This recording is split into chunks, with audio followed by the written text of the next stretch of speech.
Welcome, everyone. I'm Janine Pettit, Girl Camping Ambassador, blogger, adventurous, podcaster, editor-in-chief of Girl Camper Magazine, and I'm here with my sidekick, Lisa McDermott, Vice President of Operations. We are at the campground, and it feels so good to be here, doesn't it? It does. Yeah. It's just the start of fall. Beautiful Mhm. weather all weekend long. The pool's still open here at Spacious Skies, which we really appreciated because even though we didn't get in it yesterday, we sat there with our feet in it and just a gorgeous day. And it just brings to mind all the reasons that we do camp. This is my favorite Mhm. camping season. Mine too. Fall is the best. And this is the October edition of Are you a crappy camper? Stay Tuned. Stay tuned.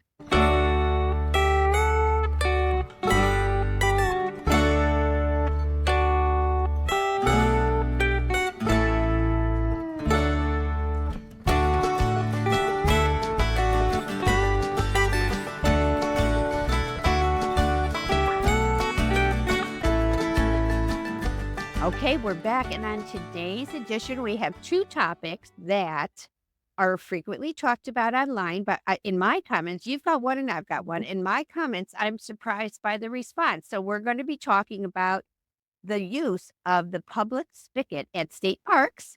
And I'm going to be talking about that age-old topic, cutting through people's campsite. Ooh, but before we get started, We got a word from our sponsor. What does it mean to camp like a girl? It means charting your own course, It means following your passions It means building your circle. sharing experiences. and making memories that will last a lifetime. It means conquering obstacles. Finding your freedom. And learning that so much more is out there for you to discover. So, what does it mean to camp like a girl? Well, that's for you to decide. Because behind every great trip plan is a woman. Start your adventure today at GoRVing.com.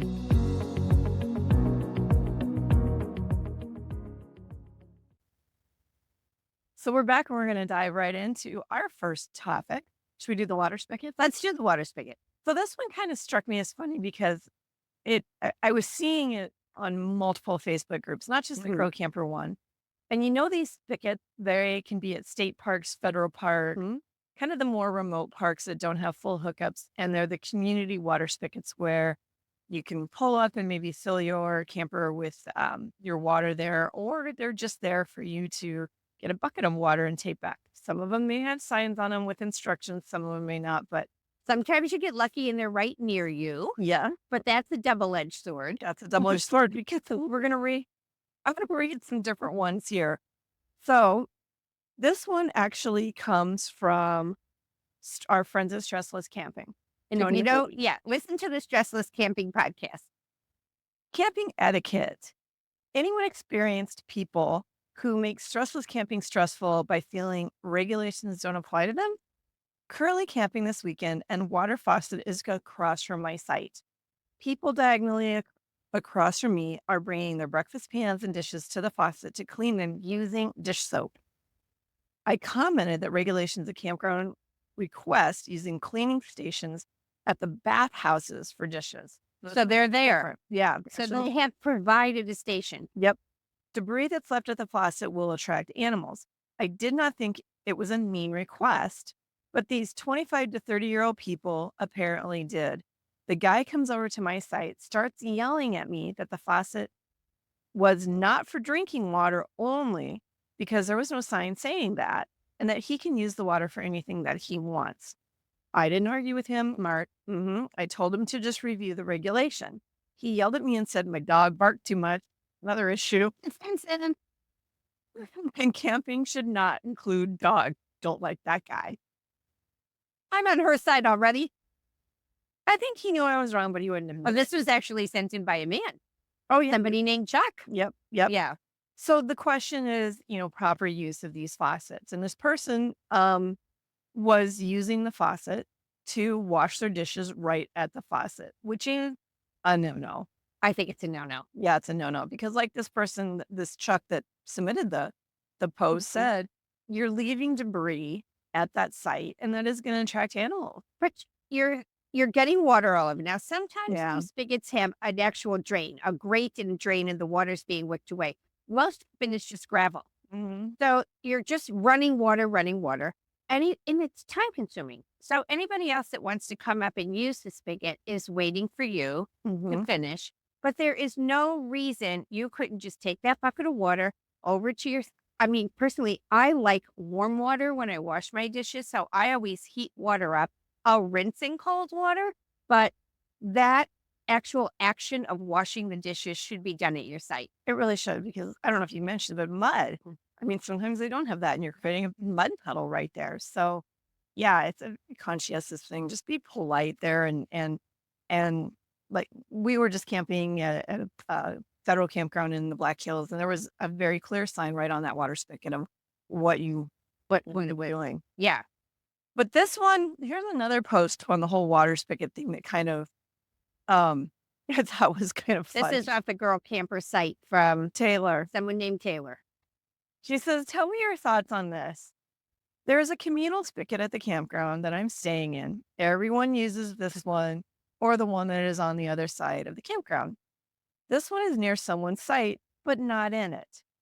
You can see them at their site, but there's a bear box in between the site and the spigot. I have been filling up my wash basin to do dishes." Oh, this isn't the one I was thinking of. This is the mother, but still, Oh, this but is this is, beautiful. I like this one. I did too. I thought this was the medium. Okay. Yep. She goes over and she fills it up. Yep, she's been filling her wash basin with water, and she takes it back to her campsite. And Then she brings the clean dishes back to the spigot to rinse them. yes, her dishes are baby bottles, baby bowls, and washable baby bibs. Obviously, Necessary. baby. Yeah. Every now and then, it's a pot and a pan. We didn't seem to have an issue with this first group that was there, but now there's another couple who are staying at their site all day, and on more than one occasion, they've commented on me doing dishes or given me dirty looks, rolled their eyes, shook their head that I'm breaking some kind of camping code. Okay. Mr. and Mrs. Krampus Yep, came across from the spigot. got nothing better to do. Granted, I've done this for years and never had any issues or felt like I was doing something wrong until now. She's collecting her rinse water, so it's not like she's leaving a puddle or leaving it muddy at the spigot. She's bringing her water back to her site to use it again. And then she says, "I'm there a total of 2 minutes. Now, I would normally just use products that I didn't need washing, but I have to wash baby bottles, so there isn't a way around the dishes part. Let me know what you think. And I'm the jerk, or are Am I the these crappy camper or what? yeah, or are the Few words she used, but we all know. So know. what she's doing is she's gathering water in her bucket. She's taking it back to her campsite, washing her baby bottles and stuff at her campsite. Mhm. And then she's Bringing them back in an empty bucket she's disposing of the dirty water at her campsite. properly, And the rule is 150 feet feet away from a water and source. disperse it. Yeah, And hopefully you're using a biodegradable soap. right. Most people are by now. And I think she said in the comments Mhm. that she was. Mhm.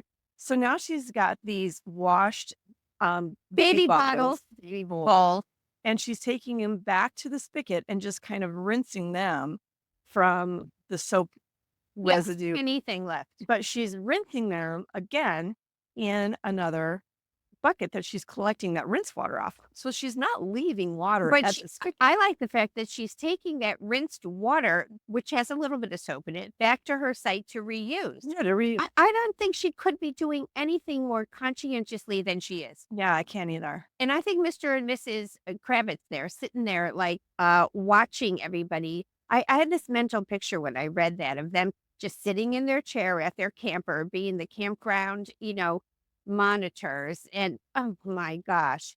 No, I don't think there's anything wrong with what she's doing. No, I think she's doing everything that she possibly can. I mean, I wonder when they're tisking her and shaking their heads and rolling their eyes over what? Yeah. I mean, yeah. And maybe they just don't realize all the stuff that she's going through.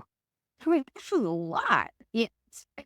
I admire anyone who camps with a baby. Someone's still in bottles, oh my gosh, bully for you. Bully for you. I'm trying to see how many comments we got on this one, but unfortunately, But our Wi-Fi isn't great. But I did read the comments on that earlier, and I liked what a lot of people were saying, which was basically ignore the campground monitors there, and that Mhm. and admiring her for the green way she was approaching it. Yep, they really did. Although several of them did say, listen, if the campground has a spot to be specifically washing dishes, like the other posted, William, yeah, you know, there aren't many state parks with that kind of setup. no, or federal that I know about. Yeah, in-town campground in, Nevada City, California has the coolest system over there. I love that campground, and they actually have a community kitchen there, and they have several spots on the back of the bathrooms there where it's designed. It's a big stainless steel sink. It's got a sprayer, like, you could go there and wash your dishes. That's great if they have that, but if Mhm. they don't, I don't know how she could have been more thoughtful than she was. Yeah. And there's a ton of comments on here. A ton. Going back to the first guy who 380. yeah, people had 380 stuff to comments. say on that. Most of them that they were grumpy.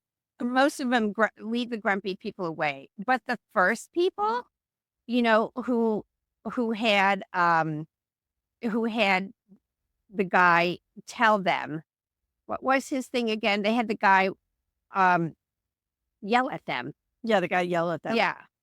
for But here's the thing, I gotta go back. So this guy comes, he's making a mess, he's running the water, he's doing his dishes there. They're across the way and they're watching. I never would have said anything. Mhm. You know, you're there to relax. You're not gonna change that guy, as we saw, right? Mhm. So I personally would have just let it go. If I was so bothered by that, I would go in my camper and just busy myself until the guy was gone. Go take a hike. Yeah. I mean, I I think it's a two-part thing there. I mean, I think the guy was wrong. He shouldn't have been washing your shit there. Right. But I also think the person who thought it was their job to report that to him and, Mhm. like if it's so bothersome to you, tell a ranger. I always believe in let the ranger handle it. Mhm. I would never confront another camper unless it was something like a couple weeks ago, somebody wrote in and said that there was a dog like lurching at the chain. Everybody was afraid of it. The lady was walking. Like I would have asked a ranger to handle that. Yeah, definitely. Like if it was some kind of actual danger, and the guy's just annoying. I would have walked away. Mhm.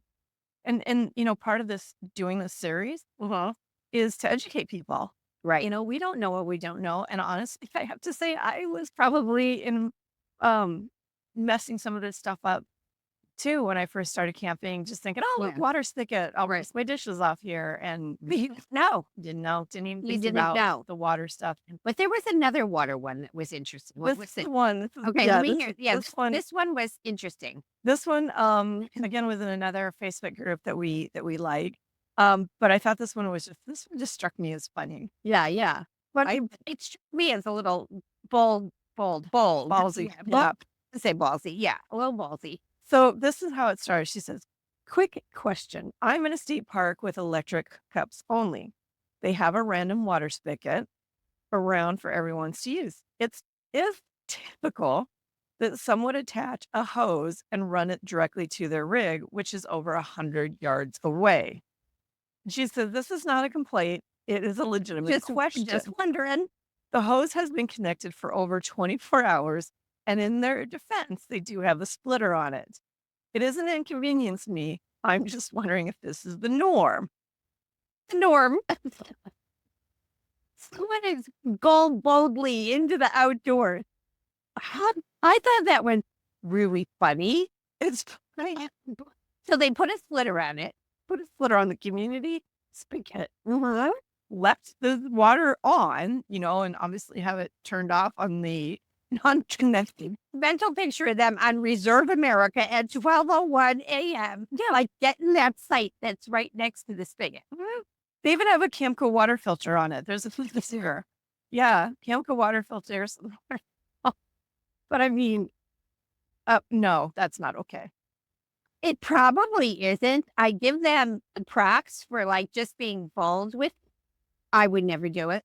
No, because what's to say that the next person comes along and sees that and then doesn't hook their hose up to the other part of the splitter. Yeah. And, the point of this too is just, Well, if they put the hose on. So we were camping at Rocky Mountain National Park, no hookups at all, no electric, anything, but we were right next to the spigot. We had the first site next to the spigot, which was really convenient for us because we did make it through without ever having to top off our tank. Mhm. But people came frequently to fill large things and, maybe fill your tank with a funnel or just to have it.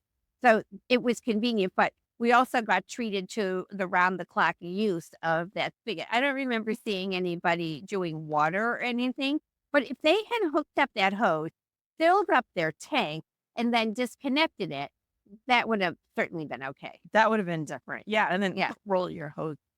Roll your hose back up. But thanks for putting the splitter on it. And yeah, Mm-hmm. I mean, if they have something there, I don't know. We don't know what their RV was. It's possible they were tent camping and just wanted the convenience of the spray hose whenever they wanted. Maybe, most RVs have a holding tank. Right.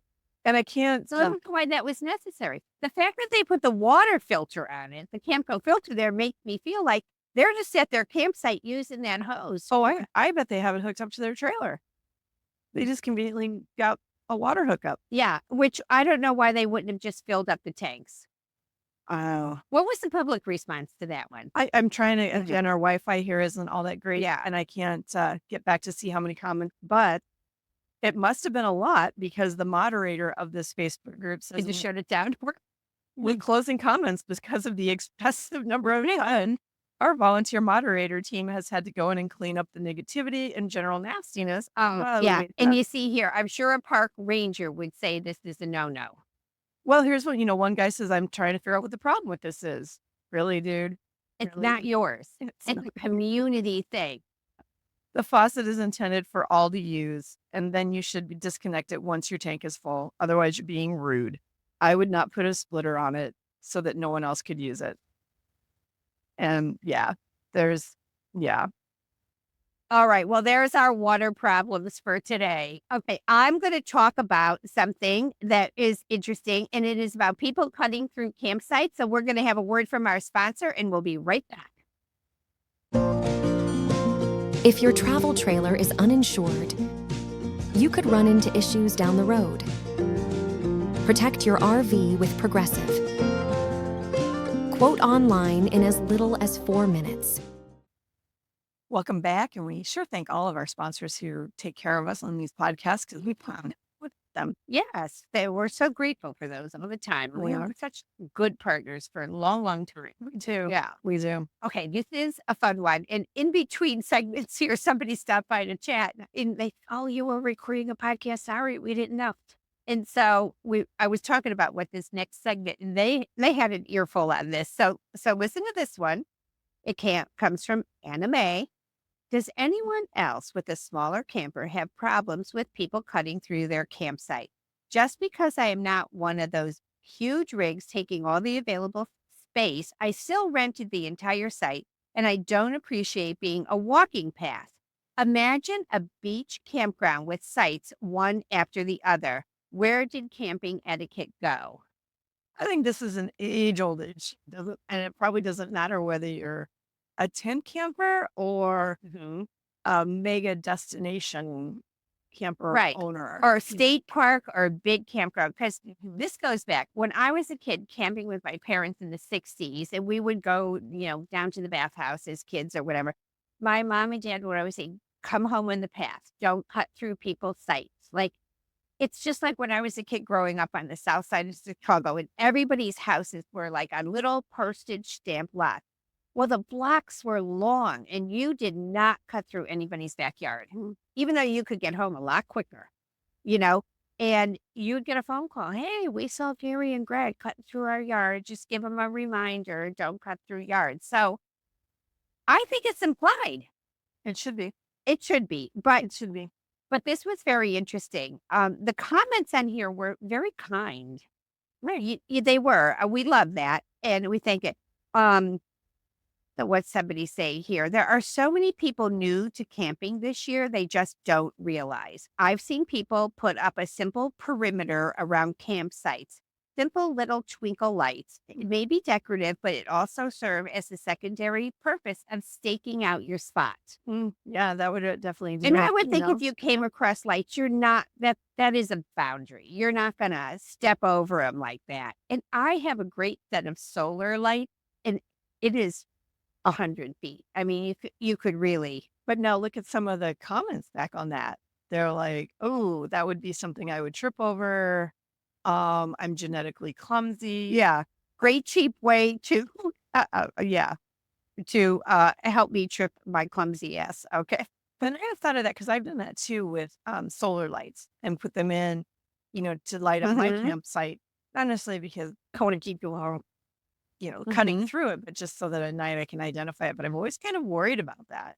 Well, here's one lady with a solution. She carries 7 shepherd hooks with her, and she puts them across the front, and she strings the lights at. She puts them so it's a fence now. It is a fence. Yeah, she creates her own little fence. The shepherd hooks would work some places and some of it.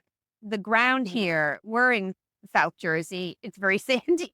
They would fall over. It wouldn't be And where I'm at in South Dakota, the ground is rock hard. right. You couldn't get it We in. have a lot of granite. So Yeah, Kelly says, I always tell my kids to treat the campsite like it's someone's yard. it's good advice. Good Right, advice. right. Try saying, may I help you? Oh, when they walk through, If they respond no, then ask them why they are in your campsite.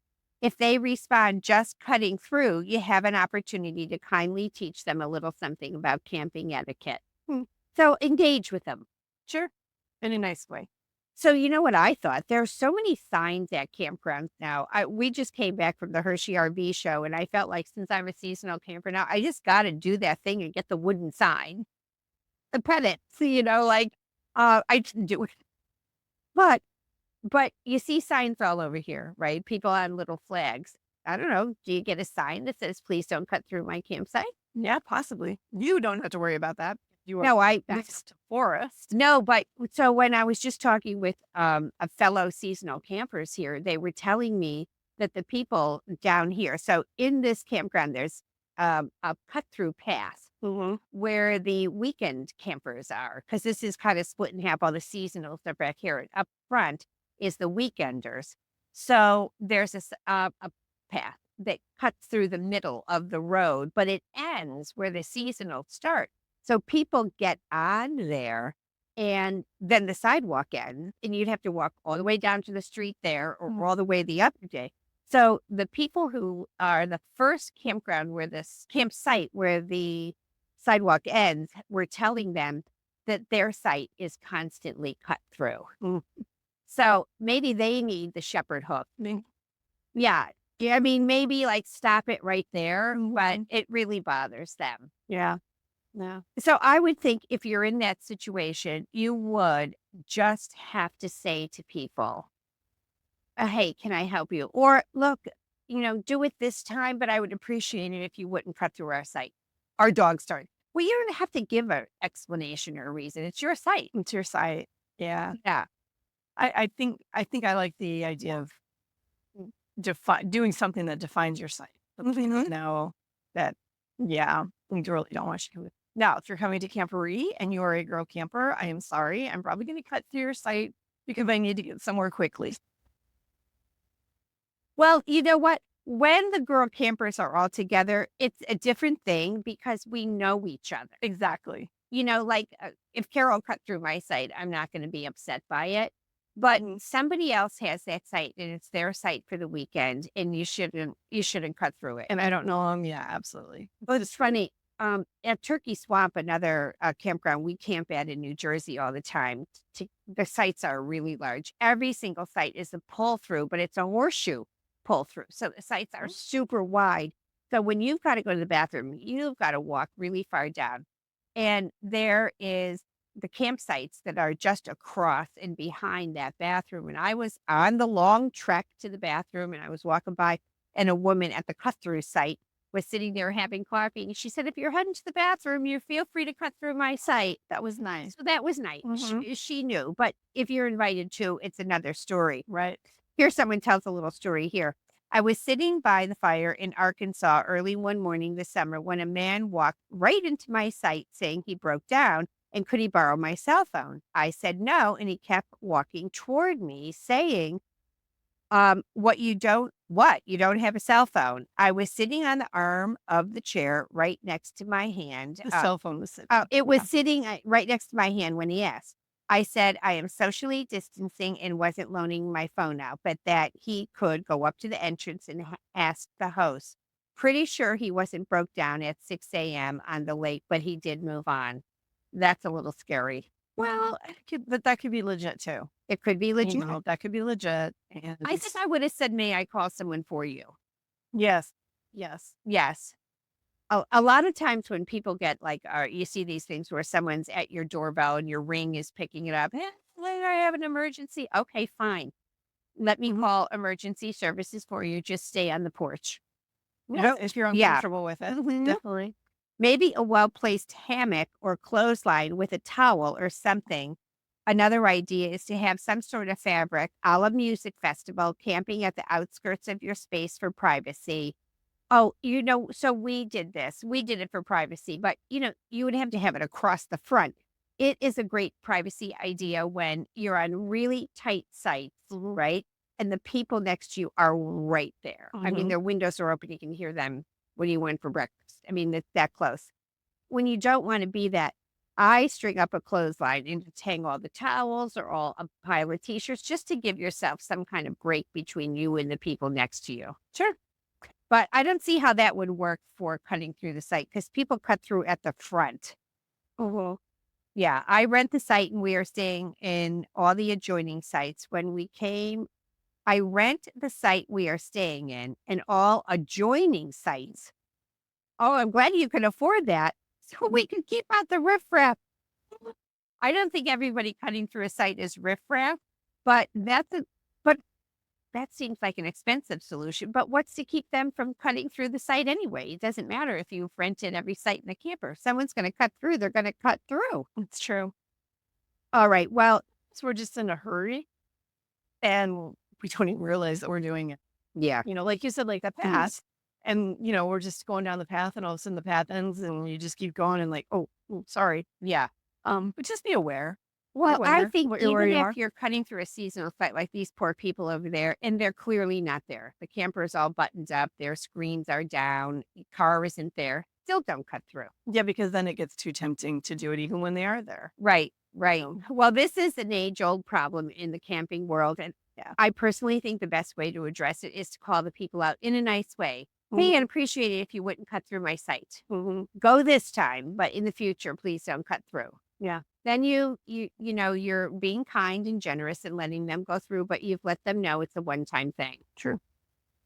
We have to do that to everyone that comes. Okay, well, we always have fun doing Are You a Crappy Camper? Yeah. This is the October edition. Can't wait to see what we do for November. And if you have any suggestions, anything that irritates you camping, or a question, is this crappy or isn't it? Please post in our Facebook group and let us know. And get all the feedback too. Get all the feedback. Maybe we do a hashtag crappy camper so we can find it. That's so fun. Well, we just came back from the Hershey RV show. We'll tell this really quick. We had so much fun there. By the time you see this, it'll be over. But get that RV show schedule up on your phone from GoRVing.com. They have all the shows that are coming up at the end of 2024 and 2025. And we'll be posting if we're going to any of them. We had a great meet and greet at Hershey. We did. So nice to see some Girl Camper fans come out and meet them. But we'll do it again and for upcoming shows. So until we see you, have a great weekend camping and happy trips. And if you like this podcast, be sure to subscribe to it so you don't miss out on any future episodes. Check out our website for all the upcoming events. We still have a lot of events for the end of the year, the best time. And we have Camporee listed for 2025. It's as we're full already. Recording this, which is we are in early September. It hasn't even been up a week. It hasn't been up. Yeah, it's already half full. Granby, Colorado, June 4th through 8th. One of our nicest locations. And a gorgeous Sun RV resort. Fun outdoors, Rocky Mountain. 20 minutes from Rocky Mountain National Park. We have a ton of things on the schedule, including a Mrs. Roper Rock. And if you don't know what that is, we're going to tell you sometime. So, Three's Company. Three's Company. Yeah. You have to be a 70s kid. Or that was a 70s show, right? Or was it 80s? Come knock on our door. For that, I don't remember the rest. We've been waiting for Oh, you. yeah. So Mrs. Roper was the landlord's wife, and she was really a character. And it's become kind of a trending thing to have a Roper Rop where everybody dresses up like Mrs. Roper. So Get your calf cans out. yeah, and your hoop earrings, and we're going to have some fun. But check it out on Girl Camper Events. Like, subscribe, share with a friend. Thanks for being here. You bet. Happy trails.